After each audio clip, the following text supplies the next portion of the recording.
It is my pleasure to bring to the program for the first time another part of this whole FIU family. Professors and students and strategic partners. That is Michael Scatten, again, International Security Services of the Americas. Michael, welcome to the show. Well, thank you for having me here. Michael, I'm going to share a little bit about your background with our audience, and then we'll get into these two key areas that we were talking about so that we can, and we got a lot of great information. I will tell you one thing up front, everybody. We're not going to have time to get into this conversation the way we would like to because it is so deep and expansive and very, very important. But we're going to try to touch on some big ideas and do an overview for you so that at least you get an insight to what we're talking about. Michael works as a senior security risk management professional with a background in military intelligence and special operations, diplomatic security, corporate security, risk management, including academic and real-world experience in intersecting fields such as government relations, political risk analysis, regional affairs, foreign direct investment, and public relations. He's worked closely with government and private sector personnel and leaders in many countries where his skills and expertise in integrating, negotiating, training, and managing personnel from all backgrounds and cultures has been very, very important. Michael holds a BA in Interdisciplinary Studies, International Relations, and International Business from FIU and is currently pursuing an executive MBA. And he is not just talking the talk, he's walking the talk. Michael, let's look at these two very important areas. First of all, veterans and also active members of the military and what your not just advice but insights are in terms of this whole idea of going to school, expanding your knowledge and not only that but connecting with the right university and program. Absolutely. Pete, I gotta get a little closer to the microphone. There you go. All right. Well, let me just start by talking about a little bit about my own experience and to clarify something. I mean, I went back to school. I went to FIU specifically to bring all of these credits that I had from various universities. I'd done some on-campus courses at one university when I was relatively young. Compared to how I am now, I'm still fairly young. Mm-hmm. And I had some credits from there. I had some credits from a less than reputable online university. And I brought all of that together and combined it at FIU. I had around 134 credits already to my name. And I decided a couple of years ago, I really needed to go ahead and turn that into some type of a bachelor's. Luckily, FIU had the interdisciplinary studies degree that would give me the opportunity not only to finish what I had started, but I could focus on two certificates that were areas that were very important to me. One of those certificates was International Trade and Investment, and the other undergraduate certificate was Latin American Caribbean Studies. And for me, there's two intersecting fields there, and that is the international relations and international business. That led into this amazing opportunity to be part of the executive MBA program at FIU, where I feel like I've almost doubled my own knowledge based on both my experience and my academic work. And luckily I've been able to do that as a veteran. I mean, as many people know, veterans have these incredible benefits that they can use to go back to school. And unfortunately, not everyone makes the greatest use of them. Not everyone knows where to go or how to get started. And then some people, I think some veterans actually have a certain fear of going back to school. You get caught up in life, you go down a professional path when you transition out of the military, and they don't look at or even understand what all of their options are. Let me ask you a question. Go ahead. Fear. Why? Why do you think? I think there's a couple of answers to that question. There's a couple of answers to that question. One of them that I can touch on is in military culture, sometimes some individuals develop almost a antipathy for, is that a correct word? Antipathy for academia. You have a certain segment that I think places academia on something that they don't want to be a part of, because one, it means that they have to go back and challenge a lot of the belief systems that they created for themselves while being in military service. And then secondly, again, you have people, when you've been in the workforce after being a soldier, it's very hard to think, oh, I have time to go back to school. It's very hard to consider what the implications are of, the impact on your own income. The GI Bill does give people a certain amount of, funds to live off of. Mm-hmm. But for some people coming out of the military, they go into jobs that are relatively well paid, but may not be there for very long. A lot of us transitioned out of the military into government contracting, and there's an ebb and flow there with how often those types of jobs are available and how well those jobs are paid. But in some ways, it also limits the kind of transition that you have, because you're still surrounded by, go ahead, Pete. I'm just thinking out loud here, and as when you first enlist, right, and you go into the military, there's so much you go through in that process. That's true. Basic training.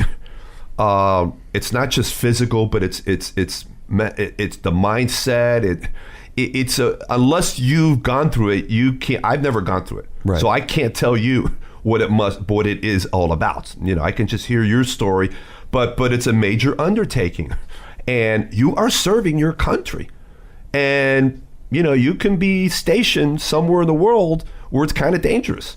All right. So you go through a lot psychologically, physically. It's a major undertaking to be a soldier, to be part of the military. And that's why we can't thank our soldiers and veterans enough, because of what you went through and what it took to become a soldier, to be part of the military. Okay. So there's a lot of undertaking right there that most of us don't ever go through. So I would think that if you've gone through all of that, it's sometimes it may be tough that, God, I got to go through another major undertaking now, which is getting educated. I don't know. I'm just thinking out loud right now. And that could be something hidden there. It's like, I got to go through all this again, but in a different way. I don't know. Absolutely. I mean, you have to understand too, a lot of individuals don't take advantage of the fact that they have what's called tuition assistance in the military. Mm-hmm. So many of the service members that I came up with came out of the military without any type of a degree at all. Right. A handful did, a handful took advantage, and then used their GI Bill to go into their masters or even their doctorates. However, you're talking about coming out of the military in your mid-20s, correct, in your all the way up to your mid-30s, and you don't necessarily have a bachelor's degree. Maybe you haven't even started anything, and now you have to go back to school with other people that are in general going to be a lot younger than you. You're going to be faced with a plethora of new ideas, maybe even conflicting ideas that you have to face. Yep. I mean, one thing that I will say in the military, you have some top-notch leadership. You have problem-solving skills amongst most of the service members. You have, which, by the way, military personnel make great entrepreneurs. That's absolutely true. You have that drive, discipline. They're willing to attack the problem. Mm-hmm. But when you get into higher education, right? See, a lot of people may be more comfortable in, say, a trade school, right? But when you get into higher education, when you get into that 4-year, even that 6 years worth of school that you're facing, you're talking about now being faced with a certain set of critical thinking skills that you didn't necessarily have to take on before. Now you're facing you're going to have to dabble with ideas in ways that you may not have had to do in the past. So hence another undertaking, exactly. Another shift that you have to make. Exactly. Exactly. And it's, not everyone can do it. Not everyone wants to do it. Well, I think you hit the nail on the head there. Not everyone wants to do it. Right. Some people, I think, build up a certain, like a mental wall to being able to allow themselves that opportunity to go back to school precisely because, in part because of that Sure. fear. That fear is part of what drives this idea that they don't need it or they don't want it, perhaps. And again, like, I'm not speaking for everyone. Like we just touched on, many veterans have a lot of drive. Many veterans are already fairly educated even before they go into the military. And you meet a lot of smart people with or without degrees. But one of the things that I want to kind of go into now is once you are ready to take that step, it's like, where do you turn to? One of the things that bothered me. What are your options? Right. What are your options? A lot of individuals, unfortunately, the last 10 years or so, there's a lot of mind share from some of the original online universities. I'm not going to name any names, but they're just simply not as reputable. And unfortunately, there's a lot of mind share amongst the military community and therefore amongst veterans that from those universities, they have got a bad taste in their mouth. Right. I mean, it's not reputable. It's not reputable, and then it's only human to think, well, everybody's the same way. Right, exactly. Well, I mean, a lot of people think, well, I can only do online through one of these places. Like, these are the only places that they've heard of. These are the only universities they've heard of. And unfortunately, I've seen that a lot of other more reputable universities have not, even to this day, marketed their online offerings, their online degrees, because I mean, every university, basically, I tell all my friends that are thinking about going back to school or are going back to school, I say, pick your favorite university. If it's something local that you're used to, that you grew up nearby, if it's an Ivy League, if it's some other university that has a reputation or a particular program you want, look at what they offer online, because every university offers almost fully online degrees now. And so if that's what you're looking for and you don't necessarily have the time, or maybe you're traveling too much to go to campus, then you don't have to be stuck with the original online universities, I think is the best word I can term for them. Yeah, the thing is, number one, you got to do your research. Absolutely. You've got to make sure, number one, the university is reputable, and that's easy to find out, and I'm sure you've got some ideas there on just the whole process of it. That's number one, and then you got to look at, okay, how's it, where's the fit here? What do I want to study? This kind of look like it fits with me personally. Is it a good fit? Because you may not be a good fit with some of the online programs. So there's Absolutely. A lot to look at. There's a combination of both. But bottom line is, when you've got an FIU, okay, for instance, that's a pretty good choice. Right. It's absolutely a good choice. I mean, FIU's been climbing the rankings in most of their colleges. I mean, the College of Law right now was ranked one of the highest for passing the bar in Florida, I think around 80 some odd %. The next one after that, I can't remember which university it was only at a passing rate of around 50 some odd %. So FIU has got it's got rankings, but it's got rankings for a reason. Exactly. And because the programs, the professors, the curriculum is top of the line, and the message that Mike was sending out to all the veterans and that are now, the military life is behind them. You have golden opportunities to move forward in your life. You've got great benefits because of your involvement in being a part of the military. Grow. The idea is to grow and expand your knowledge, and don't shy away. Don't run away from it, because it's there for you, and there's tremendous resources there. Well, going back to school does two things for these guys. I mean, to me it helps with the transition to civilian life. I mean, first off, the opportunities for an online education while you're in are immense. I mean, you have so many opportunities when you're in to use like your tuition assistance as an active duty service member and get a little bit ahead before. By the way, you can still go to the classroom. Yeah, absolutely. It's not just something, right. If you want to go there physically, I mean, no one's saying you can't do that. You've got both options. That's what we're trying to say. And I think here. that's a key part of the experience too. I mean, going, especially, guys that are actually in feel like they kind of need to do the online experience first. Once you're out of the military, I think that your academic work is a key part of your transition back to civilian life, as it were, because it gives you an opportunity to grow. You're growing educationally. You're growing your knowledge base. You're adapting to a variety of situations that you didn't have to face before. You're in the middle of a number of cultures at most universities, and you have to kind of wrap your head around this again. And the other thing that you're improving is your marketability, pure and simple. I mean, nowadays, without at least your 4-year degree, you're kind of behind the power curve in many cases. I mean, there are rare exceptions to that. And the considerations for taking on a master's degree are even more, what's a good word? Immediate, I guess. These are things that improve your marketability.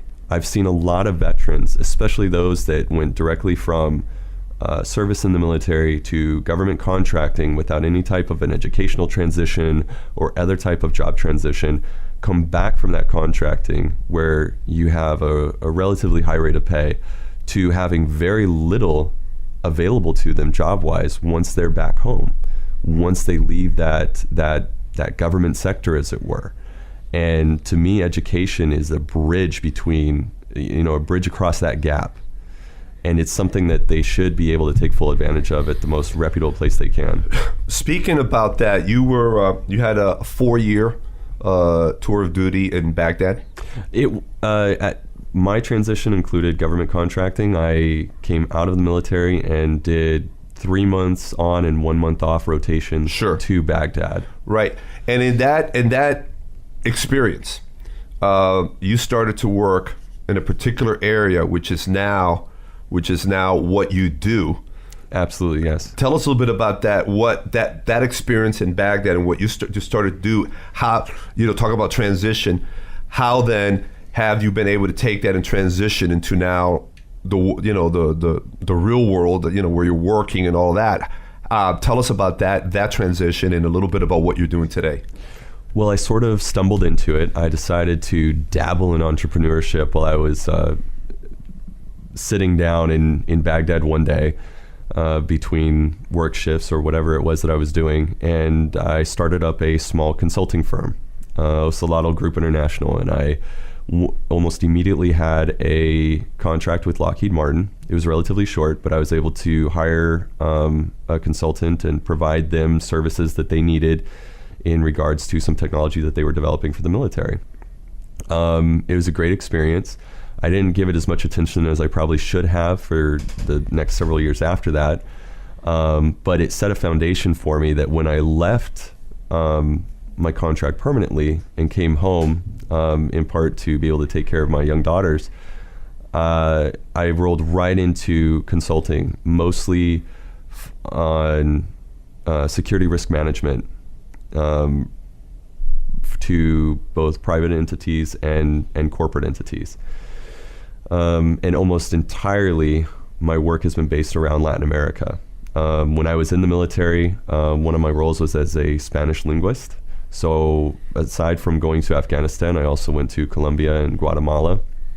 In between my rotations to Baghdad, I would also visit Latin America fairly frequently and do some private consulting to some degree or another. In fact, to go way back to the beginning, I started my entire adult life by running off to Peru at age 17 to teach English before I even ever thought about joining the military. What inspired you to do that? I was bored with college. Yeah. There were several factors there, but one of the things that happened was I'd been at university for a while, for about 2 years, and I decided that I wanted to get an experience abroad.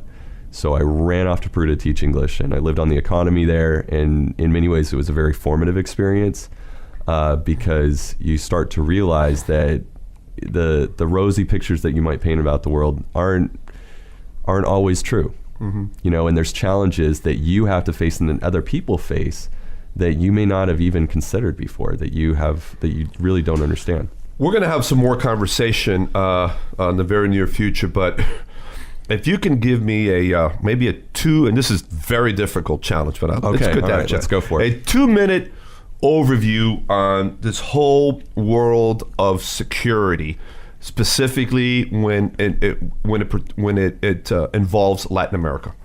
All right. Well, broadly and also specifically to Latin America, part of my work now is not just security. It's not just physical security. It's what I call the intersection of international security, international relations, and international business, which, by the way, FIU is a great center for, Unbelievable. for Yep. all of those types of schools. And I kind of look at security, I kind of look at a holistic approach to security. How are companies performing with their CSR? How are they reaching all of their stakeholders? How are they, creating resilience? CSR meaning corporate social security, responsibility. social responsibility. Corporate social responsibility. Mm-hmm. I'm going to try and get this down to 1 minute. One of the most immediate threats to a company's operations, one of the most immediate risks for likelihood and impact is that I've worked on is narcotics contamination of your supply chain. That's one of the most immediate risks that you would find in Latin America, and in terms of one that's been around a long time. It's been around a long time. Not just now. This has been around a long time. It's been around a long time, and through either coercion or bribery, trafficking groups can use your supply chain, get the container open, place something there as an example, and get it up to from South America to Central America at the very least. And they also do this sending cash back towards South America to pay for these products. That's something that people have to be aware of, and it's good to create as many relationships as possible with the counter drug authorities, make sure that you're in compliance with everything, because the legal and reputational risks that come with that, when that is discovered, and if that's happening to your supply chain, it will be discovered at some point. So it's good to have robust security, but also robust relationships with all the different countries that your multinational is operating in. Now, moving on to something else that I'm very passionate about, and that is CSR, corporate social responsibility, kind of coming back to that. Again, the holistic approach to security. When I talk about developing relationships, with these other entities, to make sure that you build a certain amount of resiliency in terms of your reputation and how quickly you bounce back from any mistakes that are made, that also goes for corporate social responsibility with the wider communities. It's not just about throwing up fences to give your people or your assets security. It's also about bringing that crime rate down in any given community, as an example, through educational programs, by investing in the communities that you are affecting with your operations. If you own a production plant out in the jungle, look at, you absolutely should be aware of all the needs that are in that area, in terms of creating jobs or in terms of, promoting higher education, whatever those needs are. Because what you're going to do is you're going to create a more secure environment for yourself. If we're going to think purely selfishly about this, there is a return on investment when it comes to CSR, corporate social responsibility. It's an aspect of risk management, and more companies should be aware of that, especially in Latin America right now. I think what we need to do is have further discussion on corporate social responsibilities. It's got so many moving parts, and a lot of it is really in the world of medicine, so much is physicians, so much is focused on treating the symptom and not necessarily getting to the root cause of diseases. Absolutely. And things like that. That's why holistic medicine has really taken off, because they look at the big picture and all of the factors that are connecting. This is a very similar thing here. It's not just treating the symptom, putting up the walls, putting up, looking, of course, cybersecurity and everything you got to do from a technology perspective. But it's also asking the big question: why do we have security issues? Exactly, and like you said, attacking those root causes is key to that. Absolutely, Michael. We said it. We were going to run out of time here. I know. We were just getting started. We're just getting started, but we're going to get you back here. And again, this is fascinating. Congratulations on everything you've done to this point. And again, thank you for serving our country. I really mean that. And I know our audience feels the same way. Again, hey, it's Veterans Day tomorrow. It's Veterans Week. Let's continue to honor our veterans, folks. And let's talk about life after being in the military and all the opportunities that are available to you. We want to keep promoting that. So thank you, my friend. Thank you. If I can plug one thing in here, just think about hiring as many veterans as you can in your companies. I think that you'll find that you'll have an incredible amount of leadership. You will do that. Thank you so much, my friend. Thank you. Take care.